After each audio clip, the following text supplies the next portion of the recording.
நடிகர் விஜய் அவர்களால் இந்த ஆணவ படுகொலையை கண்டிக்க கூட முடியவில்லை. இதுதான் யதார்த்தமான நிலை. திமுக அரசை கடுமையாக விமர்சிக்கிற மதிப்பிற்குரிய மேனாள் முதலமைச்சர் அண்ணன் எடப்பாடி பழனிசாமி அவர்கள் அடுத்த நாளே அந்த ஊருக்கு பக்கத்திலே தூத்துக்குடிக்கு வந்தார், திருச்செந்தூருக்கு வந்தார். அந்த குடும்பத்தை பார்த்து ஆறுதல் சொல்ல முடியவில்லை, கண்டிக்க முடியவில்லை. என்ன அரசியல் செய்கிறார்கள்?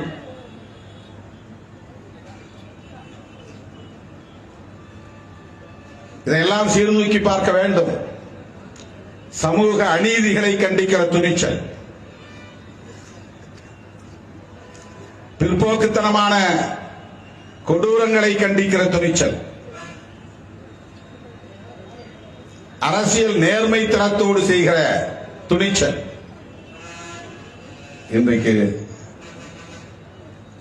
விடுதலை சிறுத்தைகளை தவிர வேறு எவருக்கும் இல்லை என்று சொல்லலாம்.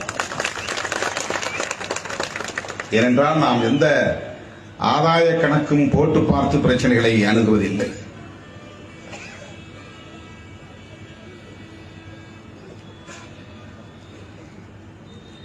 திமுகவுக்கு எதிராக இந்த பிரச்சனையை ஏன் கையில் எடுத்திருக்க கூடாது? அதிமுக ஏன் தமிழ்நாடு முழுவதும் இதற்காக ஆர்ப்பாட்டம் நடத்தி இருக்க கூடாது?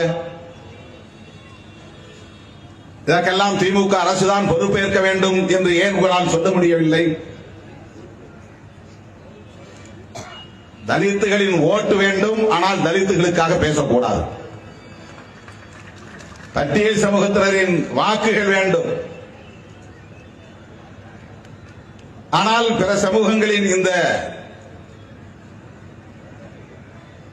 மதவெறி சாதிவெறி பிடித்த கும்பலின் நடவடிக்கைகளை கண்டிக்க துப்பு இல்லை. இதுதான்